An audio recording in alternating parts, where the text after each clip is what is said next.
ఇప్పుడు నేను ఆఫీస్ అయిపోగానే ఇంటికి పోతుంటా కదా, అప్పుడు గీ బంజారా హిల్స్లో చూడాలి పడవల సొంటి పెద్ద పెద్ద కార్లలో తిరుగుతుంటారు. సుక్కల హోటళ్ళు అయితే షక్కున మెరుస్తుంటాయి. మన సుంటోళ్ళం పోయి ఒక ఛాయ్ కూడా తాగలేమట్లా. బస్సులు అట్లనే పోతుంటే కోటి వస్తుంది కదా, ఈ గడ చూడాలి రోడ్ల పక్క పొంటే శితాం ఉంటారా జనం, ఎగబడి తింటుంటారు. ఆఖరికి మా గల్లీలలో చూసినా ఇంట్లో చిప్పలు కొట్లాడుతుంటాయి.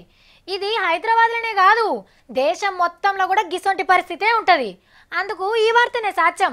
దునియాల ఎవ్వలకు లేని ఈలు గాని కొత్త రికార్డు కొట్టేసింది మన దేశం. బగ్గ పైసలున్న దేశాల లెక్కలు బయటికి తీస్తే మనకు 10వ ర్యాంక్ వచ్చింది. దుర్బినీలు పట్టుకొని న్యూ వరల్డ్ వెల్త్ అనే సంగపోళ్ళు దేవులాడితే గీ ముచ్చట తెలిసిందట. అబ్బా అని ఈడికే మురవకుండ్రి.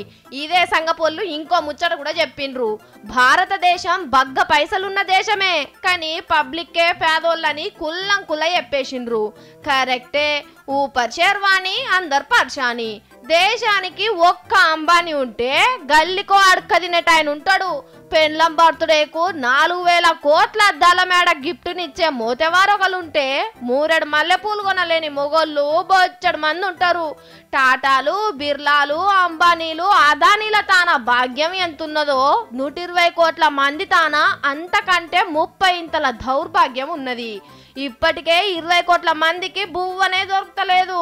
కొలువు లేనోళ్ళు కోట్ల మంది ఉన్నారు. అంత పైన పటారం లోపల లోటారం.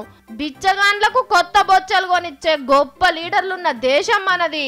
పేదోళ్ళు పైకమున్నోళ్ళు రైలు పట్టాల లెక్క ఎన్నటికి ఒక్కతానికి రారు.